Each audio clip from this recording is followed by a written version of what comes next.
Hello everyone, नमस्ते। आज world dentist day है। 3 अक्टूबर को ये दिन सेलिब्रेट किया जाता है। बेसिकली ये बताने के लिए कि डेंटिस्ट का क्या कंट्रीब्यूशन है हमारी सोसाइटी में, हमारे समाज में और ओरल हेल्थ को प्रमोट करने में। आज हम बात करेंगे कैसे हमारा ओरल हेल्थ हमारे ओवरऑल हेल्थ को इम्पैक्ट करता है, अफेक्ट करता है। आप सब जानते हैं कि हमारा बॉडी एक सिस्टम की तरह काम करता है। जो हमारे ऑर्गन्स हैं वो एक दूसरे से रिलेटेड हैं। तो ये जो कोरिलेशंस है ये बहुत सारे जर्नल्स में पब्लिश हुआ है, जैसे Lancet, JAMA, nature medicine, international journal of molecular science, graduation के बुक्स में। तो जो आपका ओरल इन्फेक्शन होता है जब वो लॉन्ग टर्म तक परसिस्ट करता है, जब आप उसको इग्नोर कर रहे हैं, अवॉइड कर रहे हैं, तो जो लॉन्ग टर्म तक ओरल इन्फेक्शन है तो वो आपके ब्लड स्ट्रीम के थ्रू आपके ऑर्गन्स में जाता है, आपके सिस्टम में जाता है और वो उसको इम्पैक्ट करता है, इफेक्ट करता है।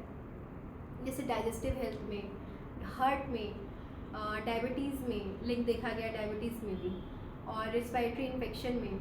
जो हार्ट के पेशेंट होते हैं उनमें हार्ट स्ट्रोक के चांसेस 1 to 2% बढ़ जाते हैं, जिन compare to good oral hygiene people to poor oral hygiene people.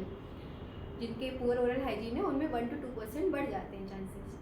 Clinically अगर मैं एग्जांपल के थ्रू आपको बताऊं तो जो पेशेंट हैं जिनके मुंह में सलाइवा कम बनता है, ठीक है, तो उनका जो डाइजेशन है वो वीक होगा, क्योंकि जो हमारे सलाइवा हैं उसमें एंजाइम्स पाए जाते हैं जो फूड पार्टिकल्स को तोड़ने में हेल्प करते हैं। सेम वाइस वर्सा, अगर आपके स्टमक में गैस्ट्रिक रिफ्लेक्स है या स्टमक अपसेट रहता है तो आपके मुंह में छाले ज़्यादा पड़ेंगे कंपेयर टू नॉर्मल पीपल। अगर आपको स्ट्रेस है उससे भी आपके मुंह में छाले पड़ेंगे। तो ये रिलेशन दिखाता है हमारे बॉडी का हमारे माउथ के थ्रू। सेकेंड एग्जाम्पल में, जैसे जो पेशेंट आते हैं जिनको हार्ट के इशू होते हैं, हार्ट का ऑपरेशन हुआ है या कुछ भी है, उनमें बिना एंटीबायोटिक कवरेज के कोई डेंटल प्रोसीजर नहीं किया जाता है। चांसेस होते हैं इन्फेक्टिव एंडोकार्डाइटिस होने के, और भी बीमारियां हैं। और डायबिटीज़ वाले पेशेंट में भी बिना एंटीबायोटिक कवरेज प्रोसीजर नहीं किया जाता है।